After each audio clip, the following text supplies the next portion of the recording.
ত্রয়োদশ জাতীয় সংসদ নির্বাচনকে ঘিরে জামালপুর ১ আসনে এখন রাজনৈতিক উত্তাপ তুঙ্গে। দেওয়ানগঞ্জ ও বকশীগঞ্জ উপজেলা নিয়ে গঠিত এই আসনে বিএনপি, জামায়াত ও ইসলামী আন্দোলন সহ কয়েকজন প্রার্থী প্রতিনিধিত্ব করছেন।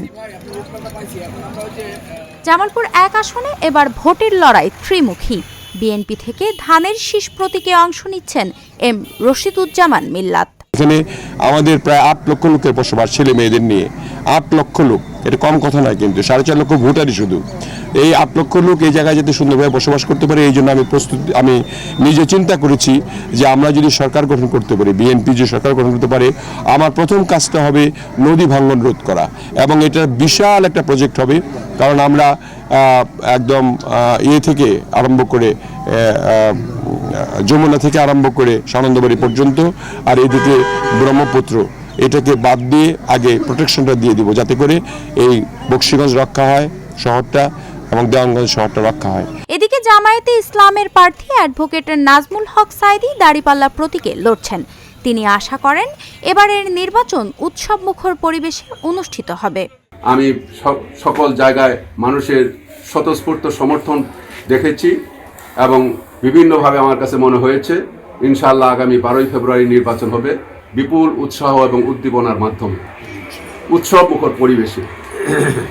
আর আমরা আশা করছি যে সেই নির্বাচনটি ত্রুটি বিচ্যুতি বা বর্তমান সমস্যা যাই থাকুক না কেন, একটি সুষ্ঠু, সুন্দর এবং অংশগ্রহণমূলক নির্বাচন হবে, যেই নির্বাচনের মাধ্যমে জনগণের প্রত্যাশা পূরণ হবে এবং সত্যিকারেই জনগণের একটি সরকার ইনশাআল্লাহ বাংলাদেশে প্রতিষ্ঠিত হবে। ইসলামী আন্দোলন বাংলাদেশের সাবেক উপজেলা চেয়ারম্যান আব্দুল রৌফ তালুকদার হাতপাখা প্রতীকে প্রতিনিধিত্ব করছেন।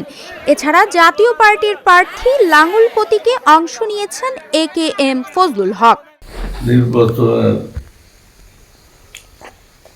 পরিস্থিতি খারাপের দিকে নাই, ভালোই আছে। এখনো নির্বাচনের কোনো রকম ঝামেলা এই ধরনের কিছু হয়নি। নির্বাচনের আমেজ এর মধ্যে শুরু হয়নি।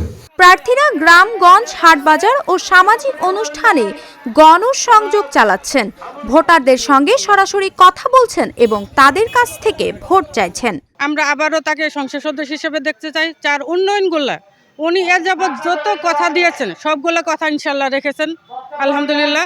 এবং আমরা আশা করি এবারও তিনি আমাদের সেই ওয়াদাগুলা, প্রতিশ্রুতিগুলো অবশ্যই রাখবেন। আমরা এমন একজন প্রার্থী চাই যে আমাদের বকশীগঞ্জ, দেওয়ানগঞ্জ রাস্তাঘাট মেরামত এবং স্কুল, কলেজ, মসজিদ, মাদ্রাসা এবং সাধারণ মানুষের খোঁজ খবর রাখবে, এরকম প্রার্থী আমরা চাই। আমাদের এলাকার উন্নয়নের জন্য যে কাজ করতে পারবে সঠিকভাবে এবং সহজ মানুষ, তার সঙ্গে সহজে চলাফেরা করা, তার বাসায় যাওয়া যাবো, এরকম একটা প্রার্থী আমরা ভোট দিতে চাই। স্থানীয় ভোটারদের মতে মূল লড়াই ধানের শীষ ও দাড়িপাল্লার মধ্যে হলেও আব্দুল রৌফ তালুকদার গুরুত্বপূর্ণ প্রভাব ফেলতে পারেন।